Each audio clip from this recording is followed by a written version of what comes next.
श्री हरि विदुर नीति। पहला अध्याय। वैशंपायन जी कहते हैं, संजय के चले जाने पर महाबुद्धिमान राजा धृतराष्ट्र ने द्वारपाल से कहा, मैं विदुर से मिलना चाहता हूँ, उन्हें यहाँ शीघ्र बुला लाओ। धृतराष्ट्र का भेजा हुआ वह दूत जाकर विदुर से बोला, महामते, हमारे स्वामी महाराज धृतराष्ट्र आपसे मिलना चाहते हैं। उनके ऐसा कहने पर विदुर जी राजमहल के पास जाकर बोले, द्वारपाल, धृतराष्ट्र को मेरे आने की सूचना दे दो। द्वारपाल ने जाकर कहा, महाराज, आपकी आज्ञा से विदुर जी यहाँ आ पहुँचे हैं। वे आपके चरणों का दर्शन करना चाहते हैं। मुझे आज्ञा दीजिए, उन्हें क्या कार्य बताया जाए। धृतराष्ट्र ने कहा, महाबुद्धिमान दूरदर्शी विदुर को भीतर ले आओ। मुझे इस विदुर से मिलने में कभी भी अड़चन नहीं है। द्वारपाल विदुर के पास आकर बोला, विदुर जी, आप बुद्धिमान महाराज धृतराष्ट्र के अंतःपुर में प्रवेश कीजिए। महाराज ने मुझसे कहा है कि मुझे विदुर से मिलने में कभी अड़चन नहीं है। वैशंपायन जी कहते हैं, तदनंतर विदुर धृतराष्ट्र के महल के भीतर जाकर चिंता में पड़े हुए राजा से हाथ जोड़कर बोले, महाप्राज्ञ, मैं विदुर हूँ, आपकी आज्ञा से यहाँ आया हूँ। यदि मेरे करने योग्य कुछ काम हो तो मैं उपस्थित हूँ, मुझे आज्ञा कीजिए। धृतराष्ट्र ने कहा, विदुर, बुद्धिमान संजय आया था, मुझे बुरा भला कहकर चला गया है। कल सभा में वह अजातशत्रु युधिष्ठिर के वचन सुनाएगा। आज मैं उस कुरुवीर युधिष्ठिर की बात न जान सका, यही मेरे अंगों को जला रहा है और इसी ने मुझे अब तक जगा रखा है। तात, मैं चिंता से जलता हुआ अभी तक जग रहा हूँ। मेरे लिए जो कल्याण की बात समझो वह कहो, क्योंकि हम लोगों में तुम ही धर्म और अर्थ के ज्ञान में निपुण हो। संजय जब से पांडवों के यहाँ से लौट कर आया है, तब से मेरे मन को पूर्ण शांति नहीं मिलती। सभी इंद्रियां विकल हो रही हैं। कल वह क्या कहेगा, इसी बात की मुझे इस समय बड़ी भारी चिंता हो रही है। विदुर जी बोले, राजन, जिसका बलवान के साथ विरोध हो गया है, उस साधनहीन दुर्बल मनुष्य को, जिसका सब कुछ हर लिया गया हो, उसको, कामी को तथा चोर को रात में जागने का रोग लग जाता है। नरेंद्र, कहीं आपका भी इन महान दोषों से संपर्क तो नहीं हो गया है? कहीं पराये धन के लोभ से तो आप कष्ट नहीं पा रहे हैं? धृतराष्ट्र ने कहा, मैं तुम्हारे धर्मयुक्त तथा कल्याण करने वाले सुंदर वचन सुनना चाहता हूँ, क्योंकि इस राजर्षि वंश में केवल तुम ही विद्वानों के भी माननीय हो। विदुर जी बोले, महाराज धृतराष्ट्र, श्रेष्ठ लक्षणों से संपन्न राजा युधिष्ठिर तीनों लोगों के स्वामी हो सकते हैं। वे आपके आज्ञाकारी थे, पर आपने उन्हें वन में भेज दिया। आप धर्मात्मा और धर्म के जानकार होते हुए भी आँखों से अंधे होने के कारण उन्हें पहचान न सके। इसी से उनके अत्यंत विपरीत हो गए और उन्हें राज्य का भाग देने में आपकी सम्मति नहीं हुई। युधिष्ठिर में क्रूरता का अभाव, दया, धर्म, सत्य तथा पराक्रम है। वे आप में पूज्य बुद्धि रखते हैं। इन्हीं सद्गुणों के कारण वे सोच विचार कर चुपचाप बहुत से क्लेश सह रहे हैं। आप दुर्योधन, शकुनी, कर्ण तथा दुशासन जैसे अयोग्य व्यक्तियों पर राज्य का भार रखकर कैसे ऐश्वर्य वृद्धि चाहते हैं? अपने वास्तविक स्वरूप का ज्ञान, उद्योग, दुख सहने की शक्ति और धर्म में स्थिरता, ये गुण जिस मनुष्य को पुरुषार्थ से च्युत नहीं करते, वही पंडित कहलाता है। जो अच्छे कर्मों का सेवन करता और बुरे कर्मों से दूर रहता है, साथ ही जो आस्तिक और श्रद्धालु है, उसके वे सद्गुण पंडित होने के लक्षण हैं। क्रोध, हर्ष, गर्व, लज्जा, उद्दंडता तथा अपने को पूज्य समझना, ये भाव जिसको पुरुषार्थ से भ्रष्ट नहीं करते, वही पंडित कहलाता है। दूसरे लोग जिसके कर्तव्य, सलाह और पहले से किए हुए विचार को नहीं जानते, बल्कि काम पूरा होने पर ही जानते हैं, वही पंडित कहलाता है।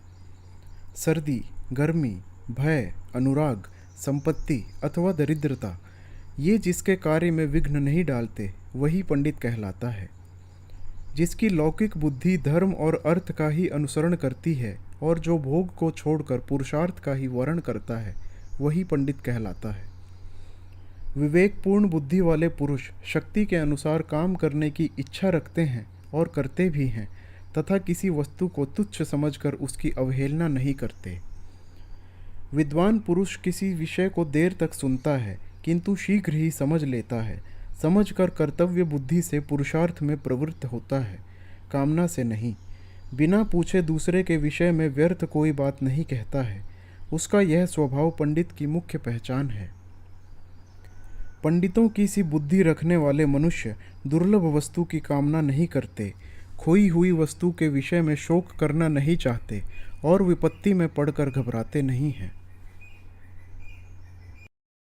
जो पहले निश्चय करके फिर कार्य का आरंभ करता है, कार्य के बीच में नहीं रुकता, समय को व्यर्थ नहीं जाने देता और चित्त को वश में रखता है, वही पंडित कहलाता है। भरत कुल भूषण। पंडित जन श्रेष्ठ कर्मों में रुचि रखते हैं, उन्नति के कार्य करते हैं तथा भलाई करने वालों में दोष नहीं निकालते हैं। जो अपना आदर होने पर हर्ष के मारे फूल नहीं उठता, अनादर से संतप्त नहीं होता तथा गंगा जी के कुंड के समान जिसके चित्त को क्षोभ नहीं होता, वह पंडित कहलाता है। जो संपूर्ण भौतिक पदार्थों की असलियत का ज्ञान रखने वाला, सब कार्यों के करने का ढंग जानने वाला तथा मनुष्यों में सबसे बढ़कर उपाय का जानकार है, वही मनुष्य पंडित कहलाता है। जिसकी वाणी कहीं रुकती नहीं, जो विचित्र ढंग से बातचीत करता है, तर्क में निपुण तथा प्रतिभाशाली है तथा जो ग्रंथ के तात्पर्य को शीघ्र बता सकता है, वही पंडित कहलाता है। जिसकी विद्या बुद्धि का अनुसरण करती है और बुद्धि विद्या का, तथा जो शिष्ट पुरुषों की मर्यादा का उल्लंघन नहीं करता, वही पंडित की पदवी पा सकता है। बिना पढ़े ही गर्व करने वाले, दरिद्र होकर भी बड़े बड़े स्वप्न बांधने वाले और बिना काम किए ही धन पाने की इच्छा रखने वाले मनुष्य को पंडित लोग मूर्ख कहते हैं। जो अपना कर्तव्य छोड़कर दूसरे के कर्तव्य का पालन करता है तथा मित्र के साथ असत आचरण करता है, वह मूर्ख कहलाता है। जो न चाहने वालों को चाहता है और चाहने वालों को त्याग देता है तथा जो अपने से बलवान के साथ बैर बांधता है, उसे मूढ़ विचार का मनुष्य कहते हैं। जो शत्रु को मित्र बनाता और मित्र से द्वेष करते हुए उसे कष्ट पहुंचाता है तथा सदा बुरे कर्मों का आरंभ किया करता है, उसे मूढ़ चित्त वाला कहते हैं। भरत श्रेष्ठ।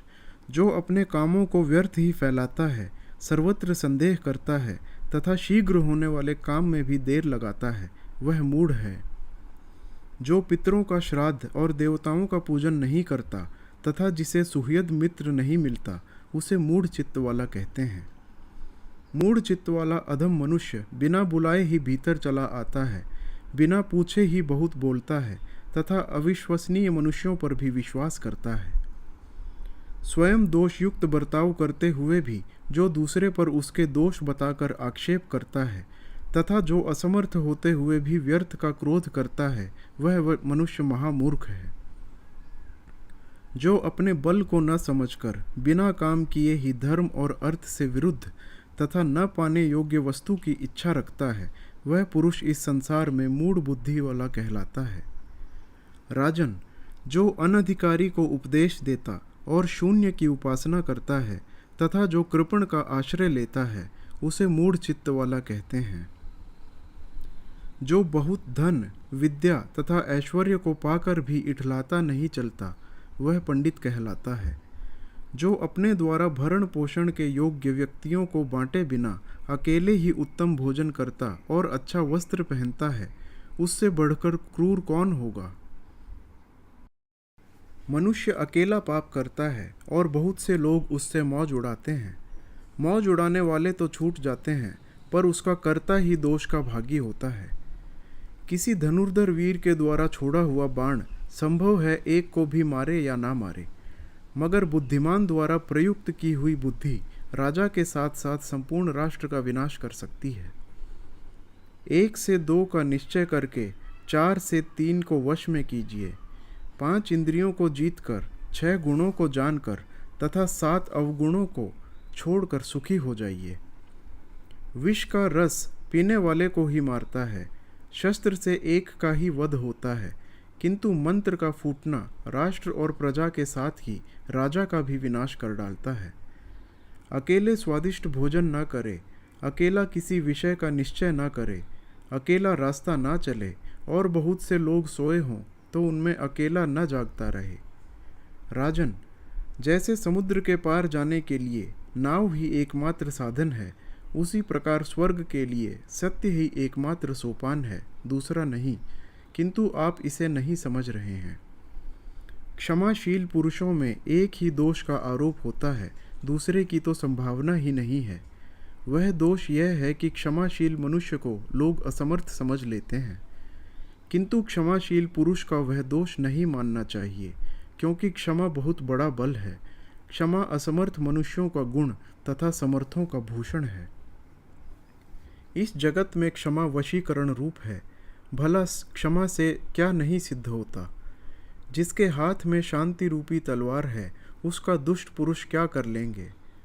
तृण रहित स्थान में गिरी हुई आग अपने आप बुझ जाती है। क्षमाहीन पुरुष अपने को तथा दूसरे को भी दोष का भागी बना लेता है। केवल धर्म ही परम कल्याणकारक है। एकमात्र क्षमा ही शांति का सर्वश्रेष्ठ उपाय है। एक विद्या ही परम संतोष देने वाली है और एकमात्र अहिंसा ही सुख देने वाली है। बिल में रहने वाले मेंढक आदि जीवों को जैसे सांप खा जाता है, उसी प्रकार यह पृथ्वी शत्रु से विरोध न करने वाले राजा और परदेश सेवन न करने वाले ब्राह्मण, इन दोनों को खा जाती है। जरा भी कठोर न बोलना और दुष्ट पुरुषों का आदर न करना, इन दोनों कर्मों को करने वाला मनुष्य इस लोक में विशेष शोभा पाता है।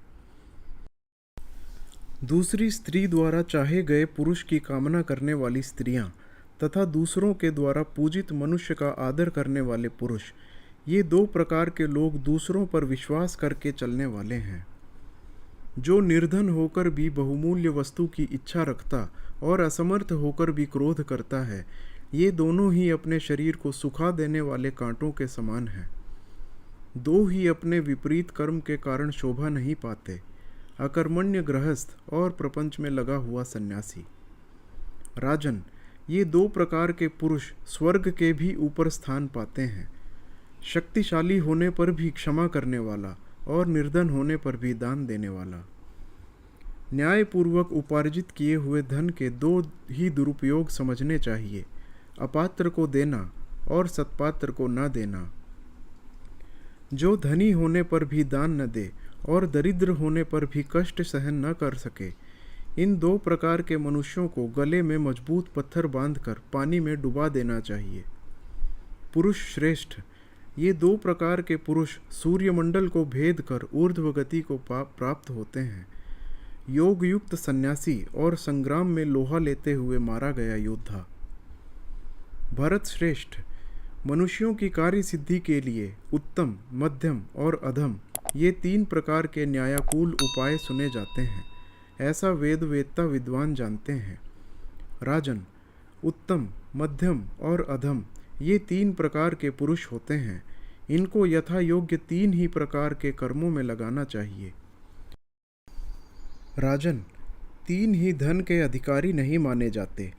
स्त्री, पुत्र तथा दास, ये जो कुछ कमाते हैं वह धन उसी का होता है जिसके अधीन ये रहते हैं। दूसरे के धन का हरण, दूसरे की स्त्री का संसर्ग तथा सुहृद मित्र का परित्याग, ये तीनों ही दोष नाश करने वाले होते हैं। काम, क्रोध और लोभ, ये आत्मा का नाश करने वाले नरक के तीन दरवाजे हैं, अतः इन तीनों को त्याग देना चाहिए। वरदान पाना, राज्य की प्राप्ति और पुत्र का जन्म, ये तीन एक और शत्रु के कष्ट से छूटना यह एक और, वे तीन और यह एक बराबर ही हैं। भक्त, सेवक तथा मैं आपका ही हूँ ऐसा कहने वाले, इन तीन प्रकार के शरणागत मनुष्यों को संकट पड़ने पर भी नहीं छोड़ना चाहिए। थोड़ी बुद्धि वाले, दीर्घसूत्री, जल्दबाज और स्तुति करने वाले लोगों के साथ गुप्त सलाह नहीं करनी चाहिए। ये चारों महाबली राजा के लिए त्यागने योग्य बताए गए हैं। विद्वान पुरुष ऐसे लोगों को पहचान लें। तात, गृहस्थ धर्म में स्थित लक्ष्मीवान आपके घर में 4 प्रकार के मनुष्यों को सदा रहना चाहिए। अपने कुटुंब का बूढ़ा, संकट में पड़ा हुआ उच्च कुल का मनुष्य, धनहीन मित्र और बिना संतान की बहन। महाराज, इंद्र के पूछने पर उनसे बृहस्पति जी ने जिन चारों को तत्काल फल देने वाला बताया था, उन्हें आप मुझसे सुनिए। देवताओं का संकल्प, बुद्धिमानों का प्रभाव, विद्वानों की नम्रता और पापियों का विनाश। 4 कर्म भय को दूर करने वाले हैं, किंतु वे ही यदि ठीक तरह से संपादित न हों तो भय प्रदान करते हैं। वे कर्म हैं: आदर के साथ अग्निहोत्र, आदर पूर्वक मौन का पालन करना, आदर पूर्वक स्वाध्याय और आदर के साथ यज्ञ का अनुष्ठान। भरत श्रेष्ठ, पिता, माता, अग्नि, आत्मा और गुरु, मनुष्य को इन 5 अग्नियों की बड़े यत्न से सेवा करनी चाहिए। देवता, पितर, मनुष्य, सन्यासी और अतिथि, इन 5 की पूजा करने वाला मनुष्य शुद्ध यश प्राप्त करता है। राजन, आप जहाँ जहाँ जाएंगे वहाँ वहाँ मित्र, शत्रु, उदासीन, आश्रय देने वाले तथा आश्रय पाने वाले, ये 5 आपके पीछे लगे रहेंगे। 5 ज्ञानेंद्रियों वाले पुरुष की यदि एक भी इंद्रिय दोष युक्त हो तो उससे उसकी बुद्धि इस प्रकार बाहर निकल जाती है जैसे मशक के छेद से पानी। ऐश्वर्य या उन्नति चाहने वाले पुरुषों को नींद, तंद्रा, डर, क्रोध, आलस्य तथा दीर्घ सूत्रता, इन 6 दुर्गुणों को त्याग देना चाहिए। उपदेश न देने वाले आचार्य, मंत्रोच्चारण न करने वाले होता, रक्षा करने में असमर्थ राजा, कटु वचन बोलने वाली स्त्री, ग्राम में रहने की इच्छा वाले ग्वाले तथा वन में रहने की इच्छा वाले नाई, इन 6 को उसी भांति छोड़ दें जैसे समुद्र की सैर करने वाला मनुष्य फटी हुई नाव का परित्याग कर देता है। मनुष्य को कभी भी सत्य, दान, कर्मण्यता, अनसूया, क्षमा तथा धैर्य, इन 6 गुणों का त्याग नहीं करना चाहिए। राजन, धन की आय, नित्य निरोग रहना, स्त्री का अनुकूल तथा प्रियवादिनी होना, पुत्र का आज्ञा के अंदर रहना तथा धन पैदा करने वाली विद्या का ज्ञान, ये 6 बातें इस मनुष्य लोक में सुखदायिनी कही गई हैं। मन में नित्य रहने वाले 6 शत्रु, काम, क्रोध, लोभ, मोह, मद तथा मात्सर्य को जो वश में कर लेता है, वह जितेंद्रिय पुरुष पापों से ही लिप्त नहीं होता, फिर उनसे उत्पन्न होने वाले अनर्थों की तो बात ही क्या है। निम्नांकित 6 प्रकार के मनुष्य 6 प्रकार के लोगों से अपनी जीविका चलाते हैं, 7वें की उपलब्धि नहीं होती। चोर असावधान पुरुष से, वैद्य रोगी से, मतवाली स्त्रियां कामियों से, पुरोहित यजमानों से, राजा झगड़ने वालों से तथा विद्वान पुरुष मूर्खों से अपनी जीविका चलाते हैं। क्षण भर भी देख रेख न करने से गौ, सेवा, खेती, स्त्री, विद्या तथा शूद्रों से मेल, ये 6 चीज़ें नष्ट हो जाती हैं। ये 6 सदा अपने पूर्व उपकारी का अनादर करते हैं। शिक्षा समाप्त हो जाने पर शिष्य आचार्य का, विवाहित बेटे माता का, काम वासना की शांति हो जाने पर मनुष्य स्त्री का, कृत कार्य पुरुष सहायक का, नदी की दुर्गम धारा पार करने वाले पुरुष नाव का तथा रोगी पुरुष रोग छूटने के बाद वैद्य का तिरस्कार कर देते हैं। राजन, निरोगी रहना, ऋणी न होना, परदेश में न रहना, अच्छे लोगों के साथ मेल होना, अपनी वृत्ति से जीविका चलाना और निडर होकर रहना, ये 6 मनुष्य लोक के सुख हैं। ईर्ष्या करने वाला, घृणा करने वाला, असंतोषी, क्रोधी, सदा शंकित रहने वाला और दूसरे के भाग्य पर जीवन निर्वाह करने वाला, ये 6 सदा दुखी रहते हैं। स्त्री विषयक आसक्ति, जुआ, शिकार, मद्यपान, वचन की कठोरता, अत्यंत कठोर दंड देना और धन का दुरुपयोग करना, ये 7 दुखदायी दोष राजा को सदा त्याग देने चाहिए। इनसे दृढ़ मूल राजा भी प्राय नष्ट हो जाते हैं। विनाश के मुख में पड़ने वाले मनुष्य के 8 पूर्व चिन्ह हैं। प्रथम तो वह ब्राह्मणों से द्वेष करता है, फिर उनके विरोध का पात्र बनता है, ब्राह्मणों का धन हड़प लेता है, उनको मारना चाहता है, ब्राह्मणों की निंदा में आनंद मनाता है, उनकी प्रशंसा सुनना नहीं चाहता, यज्ञ याग आदि में उनका स्मरण नहीं करता और कुछ मांगने पर उनमें दोष निकालने लगता है। इन सब दोषों को बुद्धिमान मनुष्य समझे और समझ कर त्याग दें। मित्रों से समागम, अधिक धन की प्राप्ति, पुत्र का आलिंगन, मैथुन में प्रवृत्ति, समय पर प्रिय वचन बोलना, अपने वर्ग के लोगों में उन्नति, अभीष्ट वस्तुओं की प्राप्ति और जन समाज में सम्मान, ये 8 हर्ष के सार दिखाई देते हैं और ये ही अपने लौकिक सुख के साधन भी होते हैं।